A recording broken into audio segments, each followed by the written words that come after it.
আমার সাথে আমরা এখানে স্যারের সাথে আমার একটা কোশ্চেন আনসার দেন। আমরা একটু স্টুডেন্ট, অস্ত্র কি আমাদের হাতে ছিল নাকি পুলিশের হাতে ছিল? কার হাতে ছিল আপনি বলেন? আপনার কাছে প্রশ্ন রেখেছিলাম, না আপনি আনসারটা দেন, আমার আনসারটা লাগবে। অস্ত্র কার হাতে ছিল? অস্ত্র কার হাতে ছিল বলেন?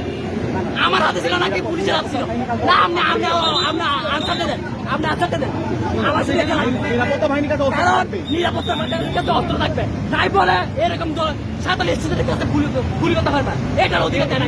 এই এখানে গুলি বলছে কি বলে, এখানে স্যারের থেকে স্যারকে এগুলো ইনসিডেন্ট বলতে আমাদের স্টুডেন্ট পুলিশ থেকে হচ্ছে স্যারের গায়ে কেন পড়ছে? শুনেন, স্যারের গায়ে কেন পড়ছে? কারণ স্যার ছিল আমাদের সাথে, স্যার ছিল আমাদের সাথে, স্যার আমাদের সাথে ছিল, সেজন্য পুলিশ আপনারা উঠেন, ক্লিয়ার হয়ে গেছে। স্যারের গায়ে পড়ছে। শুনো ভাই, স্যারের দায়িত্ব ভাই আছে। আমাদের স্যার বলছিল আমরা জাস্ট একটা কিন্তু এখানে হুট করে এসে